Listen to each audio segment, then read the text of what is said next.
નમસ્કાર વિદ્યાર્થી મિત્રો. ધોરણ 12 કોમર્સ વિષય આંકડાશાસ્ત્રમાં પ્રશ્નપત્ર પરિરૂપના બીજા ભાગમાં આજે આપણે ગુજરાત બોર્ડ દ્વારા જાહેર કરવામાં આવેલી બ્લુપ્રિન્ટ ઉપર ધ્યાન આપવાનું છે, જેને પ્રશ્નપત્ર પરિરૂપ કહીએ છીએ. જોઈએ તો પ્રશ્નપત્રના માળખા આપણે પહેલા ભાગમાં જોયું હતું, જેમાં કુલ આપણે 6 સેક્શનમાં આપણું પ્રશ્નપત્ર આંકડાશાસ્ત્રનું વિભાજિત થયેલું હોય છે, જેના વિશે માહિતી મેળવી હતી. આ 6 સેક્શનમાં કયા પ્રશ્નો પૂછાય છે, કયા ચેપ્ટરમાંથી કયા પ્રશ્નો પૂછાય છે, કયા અથવા પ્રશ્નો પૂછાય છે વગેરેની લગતી બાબતો માટે આપણે પ્રશ્નપત્ર પરિરૂપ જોઈએ છીએ. તો અહીંયા આપણું આંકડાશાસ્ત્ર વિષય જે છે એ આંકડાશાસ્ત્ર વિષય કુલ 2 ભાગમાં વહેંચાયેલો છે. ભાગ 1માં 1 થી 4 ચેપ્ટર આપેલા છે, ભાગ 2માં 1 થી 5 ચેપ્ટર આપેલા છે. તો ભાગ 1માં પહેલા ચેપ્ટરની વાત કરીએ તો એમાં સેક્શન એમાં એક પ્રશ્ન 1 ગુણનો પૂછાય છે.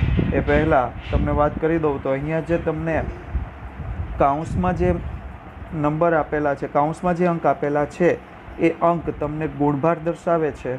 જ્યારે અમુક જગ્યાએ જે તમને નિશાનીઓ દેખાય છે, સ્ટાર જેવી નિશાનીઓ, એ નિશાનીઓ તમને એવું દર્શાવે છે કે એ ચેપ્ટરના એ દાખલો જે પૂછાય છે અથવા એ પ્રશ્ન જે પૂછાય છે ત્યાં તમને એના બદલે અથવા પ્રશ્ન પણ આપી શકે છે.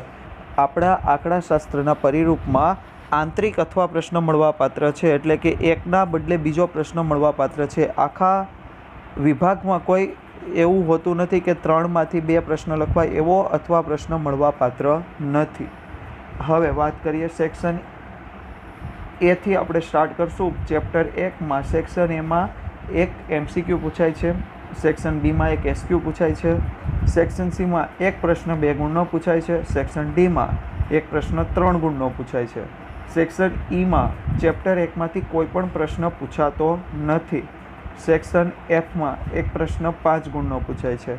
આમ કુલ 5 પ્રશ્નો અને આપણું ચેપ્ટર 1 કુલ 12 ગુણનું પૂછાય છે. હવે વાત કરીએ ચેપ્ટર 2ની, તો એમાં પણ એક પ્રશ્ન MCQ સેક્શન એમાં પૂછાય છે, એક પ્રશ્ન સેક્શન બીમાં પૂછાય છે, એક પ્રશ્ન સેક્શન સીમાં પૂછાય છે અને એક પ્રશ્ન સેક્શન ડીમાં પૂછાય છે. આમ કુલ ત્યાર પછી સેક્શન ઈમાં કોઈ પ્રશ્ન પૂછાતો નથી. એક 5 ગુણનો પ્રશ્ન સેક્શન એફમાં પૂછાય છે. કુલ મળીને 5 પ્રશ્ન, કુલ 12 ગુણનું ચેપ્ટર 2નું આપણને ગુણભાર આપેલો છે. સેક્શન એ જે અહીંયા સેક્શન એફમાં જે પ્રશ્ન પૂછાય છે એ મોટા ભાગે કાર્લ પિયર્સનની રીતનો પૂછાય છે. એ ચેપ્ટર ભણતી વખતે આપણે વધારે ધ્યાનમાં લઈશું. ત્યાર પછી ભાગ 3 ચેપ્ટર 3ની વાત કરીએ તો એક MCQ પૂછાય છે, એક 2 ગુણનો પ્રશ્ન પૂછાય છે, એક 3 ગુણનો પ્રશ્ન પૂછાય છે, એક 5 ગુણનો પ્રશ્ન પૂછાય છે, એક SQ પણ પૂછાય છે. અહીંયા સેક્શન ડીમાં જે એક 3 ગુણનો પ્રશ્ન પૂછાય છે એની જગ્યા પર એક અથવા પ્રશ્ન મળે છે, એટલે કે 33 નંબરનો જે પ્રશ્ન સેક્શન ડીમાં ચેપ્ટર 3માંથી પૂછાય છે, 33ના અથવામાં બીજો નંબર 33નો પ્રશ્ન પૂછાઈ શકે છે. આવી રીતે કુલ 5 પ્રશ્ન, કુલ ગુણ 12. ચેપ્ટર નંબર 4માં વાત કરીએ તો એક MCQ પૂછાય છે, એક SQ પૂછાય છે, એક 2 ગુણનો પ્રશ્ન પૂછાય છે, એક 3 ગુણનો પ્રશ્ન પૂછાય છે. સેક્શન ઈમાં કોઈ પ્રશ્ન પૂછાતો નથી, જ્યારે સેક્શન એફમાં એક 5 ગુણનો પ્રશ્ન પૂછાય છે. આમ કુલ 5 પ્રશ્નો 12 ગુણના પૂછાય છે. અહીં તમને સેક્શન સીમાં જે 2 ગુણનો પ્રશ્ન પૂછાય છે અને સેક્શન એફમાં જે 5 ગુણનો પ્રશ્ન પૂછાય છે ત્યાં અથવા પ્રશ્ન મળવાપાત્ર છે. અહીંયા આપણો પહેલો ભાગ પૂરો થાય છે. પહેલા ભાગમાં 4 ચેપ્ટરમાંથી 4 MCQ, 4 SQ, 4 2 ગુણના પ્રશ્ન, 4 3 ગુણના પ્રશ્ન અને 4 5 ગુણના પ્રશ્નો પૂછાય છે.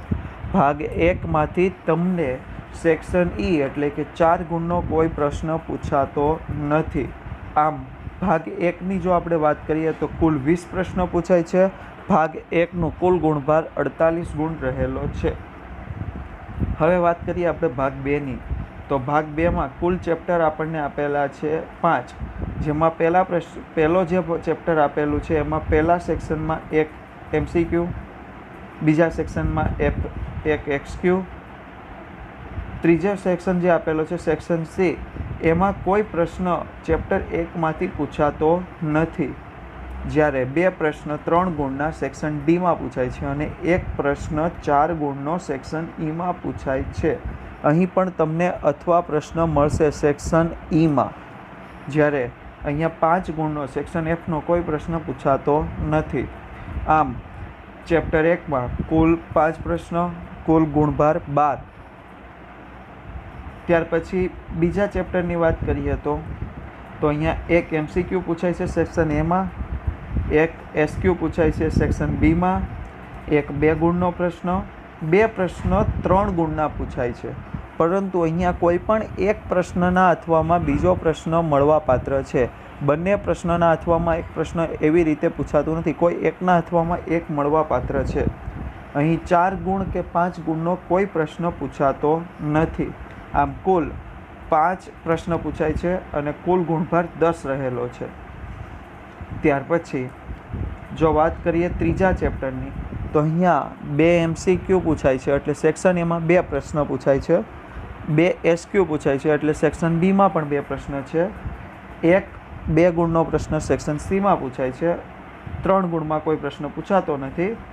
એક 4 ગુણનો પ્રશ્ન પૂછાય છે, જ્યારે 5 ગુણમાં પણ કોઈ પ્રશ્ન પૂછાતો નથી. અહીંયા 4 ગુણના પ્રશ્નના અથવામાં બીજો અથવા પ્રશ્ન ફરજિયાત મળે છે. આમ કુલ 6 પ્રશ્નો પૂછાય છે, કુલ ગુણભાર 10 રહેલો છે.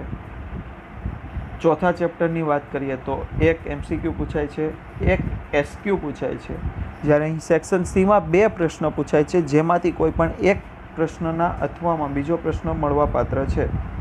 એક 4 ગુણનો પ્રશ્ન પૂછાય છે, જ્યારે 3 ગુણ અને 5 ગુણનો કોઈ પ્રશ્ન પૂછાતો નથી. આમ કુલ 5 પ્રશ્ન અને કુલ ગુણભાર 10 રહેલો છે. ત્યાર પછી વાત કરીએ 5મા ચેપ્ટરની વાત કરીએ તો એક MCQ પૂછાય છે, એક SQ પૂછાય છે, 2 ગુણના પ્રશ્નો પૂછાય છે, એક 4 ગુણનો પ્રશ્ન પૂછાય છે, જ્યારે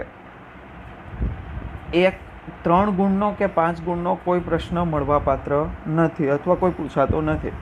આમ કુલ 5 પ્રશ્નો પૂછાય છે, કુલ ગુણભાર રહેલો છે 10. તો જો અહીં ભાગ 2ની પૂરી વાત કરીએ તો સેક્શન એમાં ભાગ 2માંથી 6 પ્રશ્ન 6 ગુણના, સેક્શન બીમાં 6 પ્રશ્ન 6 ગુણના, સેક્શન સીમાં 6 પ્રશ્ન 12 ગુણના, સેક્શન ડીમાં 4 પ્રશ્ન 12 ગુણના, સેક્શન ઈમાં 4 પ્રશ્ન 16 ગુણના, સેક્શન એફમાં કોઈ પણ પ્રશ્ન પૂછાતો નથી. અને કુલ વાત કરીએ તો 26 પ્રશ્ન અને 52 ગુણનો ભાગ 2 રહેલો છે. જ્યારે વાત કરીએ આખા પૂરા માળખાની પૂરા પરિરૂપની વાત કરીએ તો ભાગ 1 અને 2ને કુલ ભેગા કરીને સેક્શન એમાં કુલ 10 પ્રશ્ન 10 ગુણ, સેક્શન બીમાં કુલ 10 પ્રશ્ન 10 ગુણ, સેક્શન સીમાં 10 પ્રશ્ન 20 ગુણ, સેક્શન ડીમાં 8 પ્રશ્ન 24 ગુણ, સેક્શન ઈમાં 4 પ્રશ્ન 16 ગુણ, સેક્શન એફમાં 4 પ્રશ્ન 20 ગુણ. આમ કુલ 46 પ્રશ્નો અને 100 ગુણનું આપણું માળખું રહેલું છે.